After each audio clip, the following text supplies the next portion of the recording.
Assalamualaikum Mas. Waalaikumsalam warahmatullahi wabarakatuh. Jadi saya lihat di Google itu informasi tentang Syekh Haryo banyak banget. Iya. Coba saya sengaja nggak mau baca. Jadi karena saya pengen mewakili dari penonton Salib Hijrah supaya rasa ingin tahu mereka sama dengan saya. Kalau saya udah banyak baca, malah nanti nggak seru gitu kan. Jadi saya seperti bertanya orang yang nggak tahu gitu kan, seperti mewakili mereka yang belum tahu Syekh Haryo. Reporter yang baik itu, Iya. empty your mind. Iya. Jadi bisa bertanya seluas-luasnya. Iya. Oke, mungkin kata hijrah gitu ya. Iya. Kenapa sih Mas Haryo dijuluki atau disebut hijrah gitu kan? Iya. Terus kenapa hijrah gitu kan? Oke. Kira-kira itu. Hijrah itu begini. Hijrah itu kan berpindah dari satu tempat ke tempat lain, titik A ke titik B ya. Yang paling gampang deh memahaminya. Kalau dulu biasa beli kendaraan tuh kredit, sekarang belinya cash aja gitu. Wah, bagaimana mungkin bisa beli cash gitu? Bisa, kan harga motor kan tidak semua mahal. Motor bekas kan murah. Yang penting tidak ada beban hutang, tidak ada beban riba. Begitu. Jadi meninggalkan yang tadinya biasa riba, mau beli barang kredit, sekarang beli barangnya cash aja. Walaupun secara fisik tuh motor tua gitu. Cuman kita nggak punya beban hidup, nggak punya beban, aduh, bulan depan harus bayar lagi. Nah gitu. Jadi hijrah dari riba. Nah itu misalnya. Yang kedua, yang tadinya berdandan dengan jeans sobek-sobek gitu ya. Tujuannya apa sih? Ngeceng gitu. Sekarang itu ditinggalkan gitu. Saya berpakaiannya dengan cara yang baik ya. Pakaian yang libasut taqwa. Libasut taqwa itu yang mengajak orang kepada ketakwaan yang baik. Jadi kenapa ulama itu pakaiannya kan putih, kemudian pakaian baju koko, baju sorban gitu. Karena memang ada perintahnya tentang libas taqwa namanya. Berpakaian yang mengajak orang kepada ketakwaan.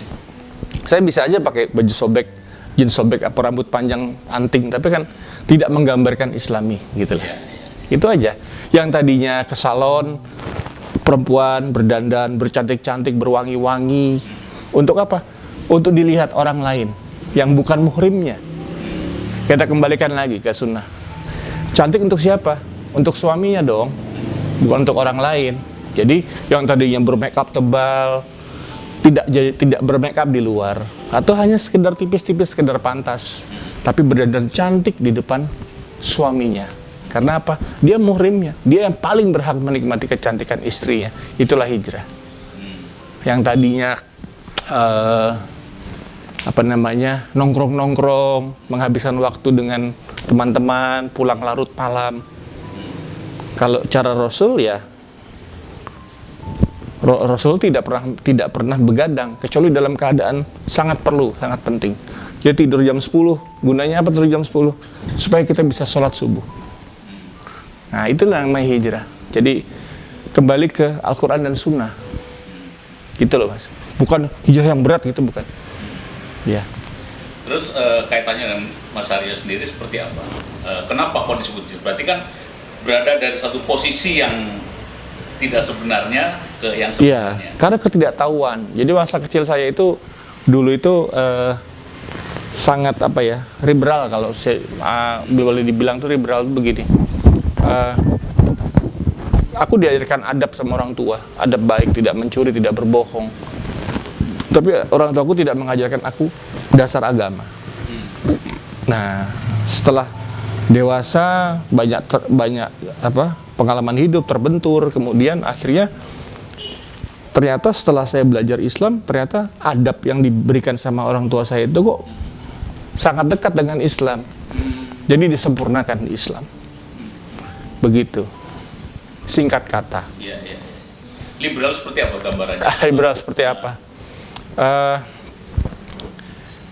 Urusan bernegara jangan dicampur adukan sama agama. Agama itu pribadi banget. Nah, itu liberal. Padahal kita itu harus diatur agama. Makan aja bismillah. Mau mandi ada doanya. Mau berhubungan dengan istri ada doanya. Mau pergi ada doa masuk rumah, doa keluar rumah. Semua ada aturannya. Ya, mau berteman dengan orang ada aturannya. Kenapa? diminta berteman dengan orang-orang soleh. Karena agama kita adalah agama teman-teman kita. Kalau teman-teman kita soleh, semua sholat, kita akan ikut sholat.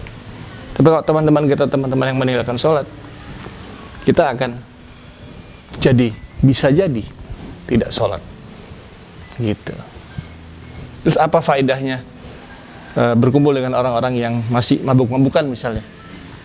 Udah nggak nyambung itu. Orang udah hijrah, kemudian berkumpul dengan orang-orang yang masih minum, ya sangat bertolak belakang. Boleh hadir di situ, tapi untuk dakwah, tidak untuk menyia-nyiakan waktu. Gitu. Karena memang ketika khamar sudah digelar, ketika minuman sudah digelar di sebuah pesta, sebuah perkumpulan, maka seorang muslim yang beriman harus segera pergi dari sana. Gitu. Itu namanya hijrah. Gitu. Tapi hijrah bukan berarti menjadi orang yang sulit ya. Karena hijrah itu sebenarnya ketika orang hijrah itu dia harus menjadi semakin lembut hatinya. Dia harus keras sama dirinya. Kadang orang lupa hijrah itu, karena hijrah itu nikmat loh mas. Nikmat. Karena apa? Kita tahu, oh ternyata hijrah itu nikmat ya. Nah, kenikmatan ini yang kita pengen kasih tahu ke orang. Tapi kadang-kadang, dan saya pernah mengalami, saya pernah menjadi keras dengan orang. Padahal itu salah. Sebenarnya yang keras itu sama diri sendiri. Jangan keras sama orang. Justru orang yang hijrah itu harus lembut. Jadi orang belajar agama itu intinya harus lembut hatinya. Kalau dia menjadi seorang yang keras, ya ada yang salah dengan proses belajarnya. Gitu sih, itu yang saya alami. Makanya saya tuh ngaji itu di tempat-tempat umum, bukan sekte, bukan perkumpulan, bukan apa ya, tidak eksklusif. Aku belajarnya di Al-Azhar sama Ustadz Subhan Bawazir, Ustadz Syafiq Reza Basalamah, Ustadz Khalid Basalamah, Ustadz Sunnah ya, Yahya Badrussalam, Ustadz Yahya Badrussalam. Nah itu guru-guru saya. Jadi saya tidak belajar apa yang apa ya, katakan yang sekte lah, enggak lah. Yang umum aja. Yang tidak berlebihan. Karena jangan berlebihan dalam beragama. Itu betul. Maksudnya begini, apa yang diajarkan Al-Quran dan Sunnah, ya ikuti saja. Tidak dilebih-lebihkan dan dikurang-kurangkan. Nah itu maksudnya. Terus momentum Mas Aryo hijrah itu apa? Apakah pernah ngalamin kehidupan yang sehingga wah harus mencari sesuatu pegangan atau apa kira-kira? Ya, yang pasti pelajaran yang saya dapat penting adalah jangan hidup dengan akal. Gimana kok hidup nggak boleh dengan akal? Harus dong. Nah, karena akal itu bertingkat-tingkat. Akal saya dengan akal Mas bertingkatnya beda. Saya dengan si B, si C pasti berbeda-beda. Tapi kalau kita hidup dengan Al-Quran dan Sunnah, ya sudah, itulah menjadi ukuran kita hidup. Jadi apa tolak ukur hidup itu? Al-Quran dan Sunnah. Bukan Haryo dan Marxisme. Bukan Haryo dengan materialisme. Bukan Haryo dengan sosialisme atau apa komunisme, bukan. Itu adalah hasil pemikiran manusia. Marxisme, sosialisme, anarkisme termasuk, itu adalah hasil pemikiran manusia. Bahkan ilmu psikologi sendiri juga hasil pemikiran manusia. Tapi ada ilmu yang jauh lebih mulia dan lebih tinggi. Ilmu dari segala ilmu adalah Al-Quran dan Sunnah. Udah itu. Ikuti itu yang paling tinggi, paling aman.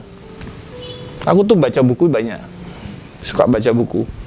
Tapi aku simpulkan, ini semua hasil pemikiran manusia. Berarti aku bisa bikin Haryoisme dong? Bisa. Kenapa enggak? Aku punya pemikiran kok.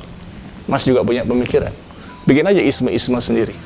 Cabang-cabang ilmu boleh, sah. Tapi ingat, ada ilmu yang dari langit, ilmu agama samawi, agama langit, yaitu Al-Quran. Sempurna.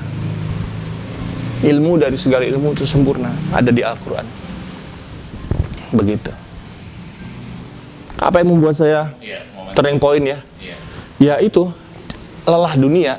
Jadi gini, umat yang paling dibenci Rasulullah adalah umat yang pandai dunia tapi bodoh agama. Nah itu saya itu, pandai dunia itu tapi bodoh agamanya. Kenapa disebut begitu Mas? Iya, mengejar dunia itu hedonis. Paling gampang gini, ngejar dunia itu gini, kerja terus nggak ada habis-habisnya. Sholatnya kapan gitu? Sholat kalau inget sholat gampang deh. Kalau ada masjid, kalau enggak gitu.